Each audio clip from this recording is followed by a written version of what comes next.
باپ کی بے بسی اور بیٹے کا غرانا ایک دفعہ نہیں کتنی دفعہ دیکھا.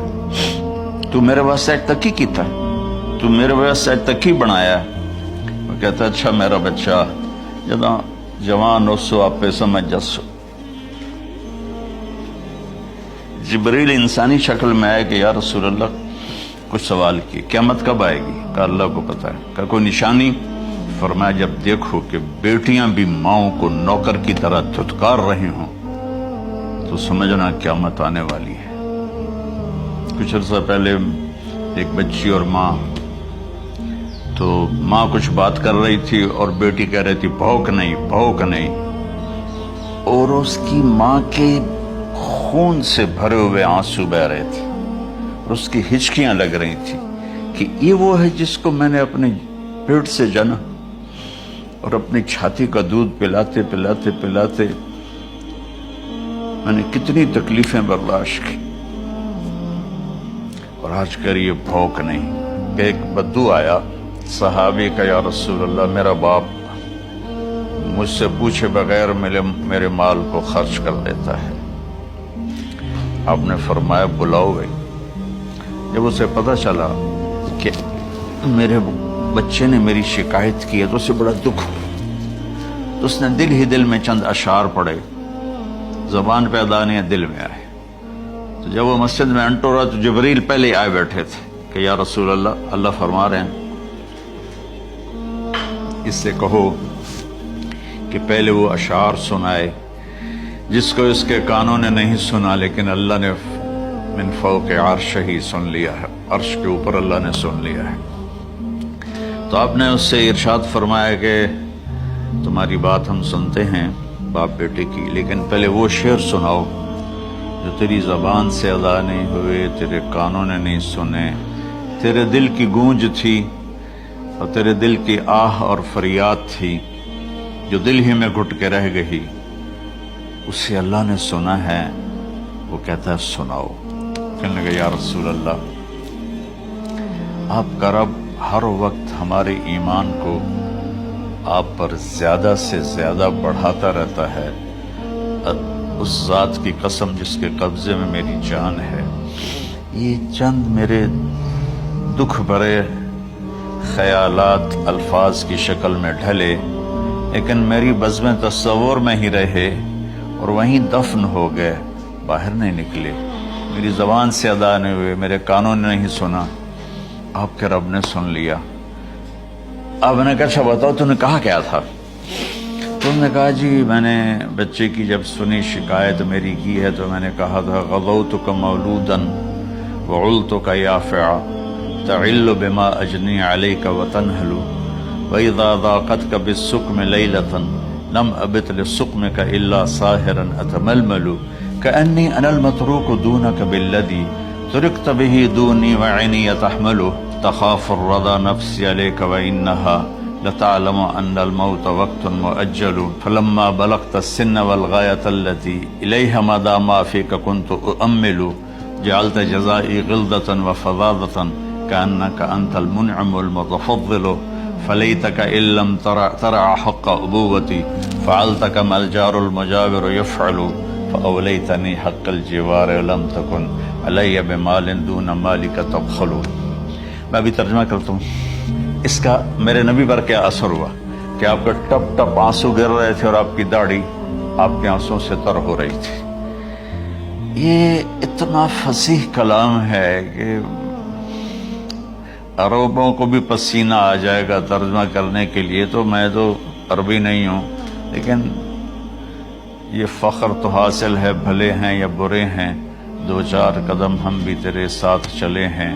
کچھ عرصہ اہل علم کی محفلوں میں بیٹھے, کچھ زبان کی شناسائی ہوئی, تو میں اپنی کم مائگی کے ساتھ اس کا ترجمہ کروں گا. وہ کہتا ہے غزوتک مولودا وعلتک یافعا تعل بما اجنی علیک وتنہل. میرے بیٹے جس دن تو پیدا ہوا ہم نے اپنے لیے جینا چھوڑ دیا. ہوئے ہوئے ہوئے ہم تیرے لیے جیے. تیری ماں تجھے دودھ پلاتی تھی, میں تیرے لیے روٹی کے نوالے لاتا تھا، میری ساری کمائی پہلی اور آخری سب تیرے اوپر لگتی تھی۔ تجھے خوش دیکھتے تھے تو خوش ہوتے تھے، تجھے روتا دیکھتے تھے تو ہم روتے تھے۔ وَإِذَا ذَاقَتْكَ بِالسُّقْمِ لَيْلَةً لَمْ أَدْلِ سُقْمَكَ إِلَّا سَاهِرًا أَتَمَلْمَلُ۔ جب تو کبھی بیمار ہو جاتا تھا تو تیرے سرانے بیٹھ کر ہم ساری رات روتے تھے اور دعائیں کرتے تھے، یا اللہ ہمارے بچوں کو بچا دے، ہمارے بچوں کو صحت دے دے۔ اس تڑپ میں ساری رات میں جاگتا تھا، تیرے لیے میں نے اپنا سب کچھ لگا دیا، اپنے لیے جینا چھوڑ دیا، اپنی خواہشات کو دبایا، تیری ہر خواہش کو پورا کیا۔ تجھے مسکرانے کے لیے، تجھے ہنسانے کے لیے میں دھکے دھوڑے کھاتا رہا، کبھی گرمی لو کی جھلسا دینے والی ریت اور کبھی سردی کے سرد ہوا کے تھپیڑے، لیکن میں ان دونوں سے گزرتا ہوا تجھے پالنے کی خاطر اپنے آپ کو کھپاتا رہا۔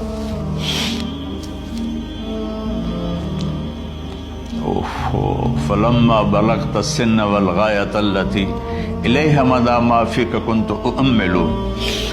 بیٹا میں نے اپنے ہڈیوں کا رس بھی تیرے اندر ڈال دیا، صرف کمائی نہیں، میں نے اپنے ہڈیوں کا رس تیرے اندر ڈالا، میں نے جو کچھ تھا تیرے اوپر قربان کیا۔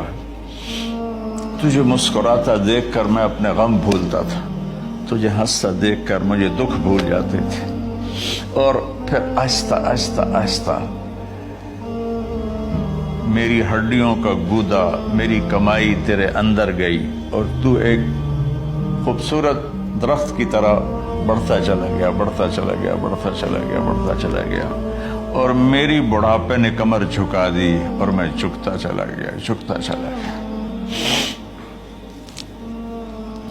میرا خیال تھا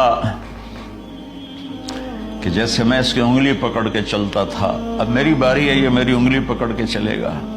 جیسے میں اسے سینے سے لگاتا تھا، پیار کرتا تھا، جھولے جھلاتا تھا، باغ میں لے جاتا تھا، یہ ساری اس کی تعبیرات کے اندر داخل ہیں، الفاظ میں نہیں ہیں۔ تو مجھے خیال آتا تھا جب میں بوڑھا ہو جاؤں گا نا تو میرا بیٹا بھی مجھے ایسے ہی لے کے پھرے گا، میرا بیٹا بھی میری سنے گا۔ یہ 100 دفعہ پوچھتا تھا یہ کیا ہے، اور میں ہر دفعہ جواب دیتا تھا یہ ہے۔ تو اب میں بوڑھاپے میں اس سے بات کروں گا، یہ میری بات سنے گا۔ میں اس کو نوالے کھلاتا تھا، یہ مجھے روٹی کھلائے گا۔ میں اس کا انگلی پکڑ کے چلتا تھا، یہ میرا ہاتھ پکڑ کے چلے گا۔ میری کمر بڑھاپے نے جھکا دی اور میں ایک خشک پیڑ کی طرح ہو گیا، اور جوانی نے تیری کمر کو سیدھا کیا اور تو ایک تر و تازہ درخت بن گیا۔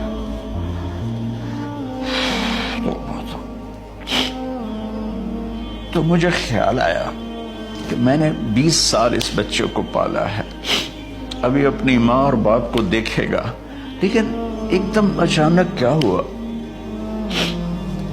فلما بلغت السن والغایۃ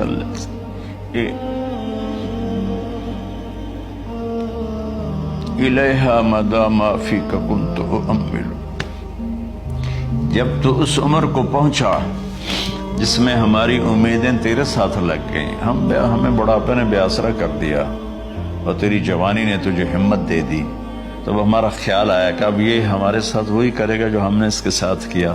لیکن کیا ہوا؟ جعلت جزائی غلظۃ وفظاظۃ کأنک انت المنعم المتفضل۔ تو اتنا بدتمیز ہوا، تیری زبان چھری بن گئی، تیرا رویہ زہر بن گیا، اور میری ساری زندگی کی محنت کا بدلہ تو نے مجھے نافرمانی سے دیا۔